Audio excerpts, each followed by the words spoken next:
ബീഹാർ നിയമസഭാ തെരഞ്ഞെടുപ്പിന്റെ രണ്ടാം ഘട്ടത്തിൽ മികച്ച പോളിംഗ്. രാവിലെ 11 മണി വരെ 31.38% പോളിംഗാണ് രേഖപ്പെടുത്തിയത്. കിഷൻഗഞ്ച് ജില്ലയിലാണ് ഏറ്റവും കൂടുതൽ പോളിംഗ് രേഖപ്പെടുത്തിയത്. 34.74% ഇവിടുത്തെ പോളിംഗ്. 122 മണ്ഡലങ്ങളിലേക്കാണ് രണ്ടാം ഘട്ടത്തിൽ വോട്ടെടുപ്പ് നടക്കുന്നത്. MG മിഥുനാണ് വിവരങ്ങളുമായി ചേരുന്നത്. മിഥുൻ, വലിയ പ്രതീക്ഷയിലാണ് മുന്നണികൾ. ഏറ്റവും പുതിയ വിവരം.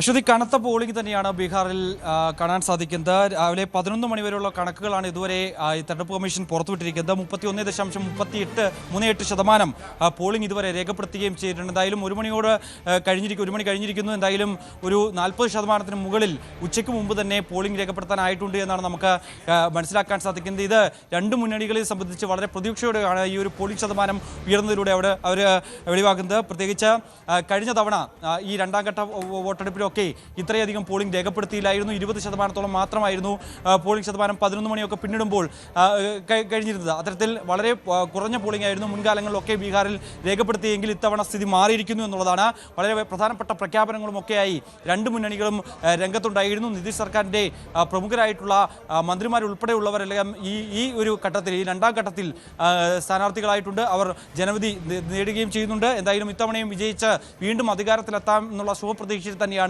NDA മുന്നിട്ടുള്ളത്. അതേസമയം ഈ വികസന മുരടിപ്പും ഒപ്പം തന്നെ സർക്കാരിൻ്റെ ജനദ്രോഹ നടപടികളും ഒക്കെ ഉയർത്തിക്കാണിച്ചുകൊണ്ട് വോട്ട് ചോരി അടക്കമുള്ള വിഷയങ്ങൾ ഈ തെരഞ്ഞെടുപ്പിൽ വളരെയധികം ചർച്ചാ വിഷയമായി എന്നുള്ള ഒരു വിലയിരുത്തൽ തന്നെയാണ് കോൺഗ്രസ് നേതൃത്വവും ഒപ്പം തന്നെ RJD ഉൾപ്പെടെയുള്ളവർ ഉള്ളത്. അതുമെല്ലാം തന്നെ തങ്ങൾക്ക് അനുകൂലമായി വോട്ടായി മാറുമെന്നാണ് അവർ പ്രതീക്ഷിക്കുകയും ചെയ്യുന്നത്. ഒപ്പം തന്നെ ഈ സാമുദായിക വോട്ടുകൾ വളരെയധികം പ്രതിഫലിക്കുന്ന ഒരു നിയമസഭാ തെരഞ്ഞെടുപ്പ് കൂടിയാണ് ബീഹാറിലേത്. അതിൽ മുകേഷ് സഹാനിയുടെ ഒരു കടന്നുവരവ് അത് മുൻകാലങ്ങളിൽ ഈ മഹാസഖ്യത്തിൽ നിന്ന് വിട്ടുപോയിട്ടുള്ള സമുദായ വോട്ടുകൾ, പ്രത്യേകിച്ച് പിന്നോക്ക വിഭാഗങ്ങളിൽ നിന്നുള്ള വോട്ടുകളൊക്കെ ഇത്തവണ തിരികെ ലഭിക്കുമെന്നാണ് അവർ കണക്കുകൂട്ടുകയും ചെയ്യുന്നത്. അതേസമയം ജനപ്രിയ പദ്ധതികൾ, സ്ത്രീകൾക്കായിട്ടുള്ള പദ്ധതികൾ, അതൊക്കെ തങ്ങൾക്ക് അനുകൂല വോട്ടായി മാറുമെന്ന് അവർ NDAയും ഉറച്ചു വിശ്വസിക്കുകയും ചെയ്യുന്നു. ഏറ്റവും കൂടുതൽ പോളിംഗ് രേഖപ്പെടുത്തിയിരിക്കുന്നത് ഇത്തരത്തിൽ കിഷൻഗഞ്ച് ജില്ലയിലാണ് എന്നുള്ളതാണ്.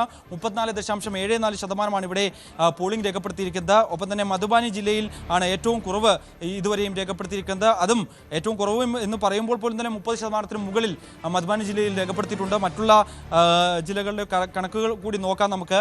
അതിൽ ഗയയിൽ 34.07%, ജാമുയിൽ 33.69%, ഔറംഗാബാദിൽ 32.88%, ഒപ്പം തന്നെ ബംഗയിൽ 32.91%, പൂർണിയയിൽ 32.94%, പശ്ചിമ ചമ്പാരനിൽ 32.39% എന്നിങ്ങനെയാണ് ഓരോ ജില്ലകളുടെയും കണക്കുകൾ വരുന്നത്. മറ്റ് ജില്ലകളിലും സമാനമായ രീതിയിൽ പോളിംഗ് ക്രമാതീതമായി ഉയരുന്നുണ്ട് എന്നുള്ളതാണ്.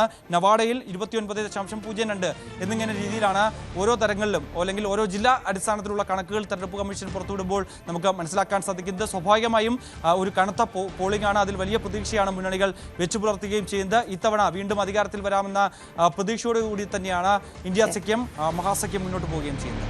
MG മിഥുനാണ് വിവരങ്ങൾ നൽകിയത്. വീണ്ടും കേരളത്തിലേക്ക് തിരിച്ചെത്തുമ്പോൾ തദ്ദേശ തെരഞ്ഞെടുപ്പ് ആവേശത്തിലാണ് മുന്നണികൾ. തലസ്ഥാന നഗരഭരണം നിലനിർത്താനും പിടിച്ചെടുക്കാനും ഒരുങ്ങുന്ന 3 മുന്നണികളിലും പ്രശ്നങ്ങൾ അവസാനിക്കുന്നില്ല. തർക്കങ്ങൾ കാരണം ഇടതുമുന്നണി സ്ഥാനാർത്ഥി നിർണയം പൂർത്തിയാക്കിയിട്ടില്ല. BDJS-യുമായുള്ള തർക്കം പരിഹരിക്കാത്തതിനാൽ BJPയും 30-ലേറെ സീറ്റുകളിൽ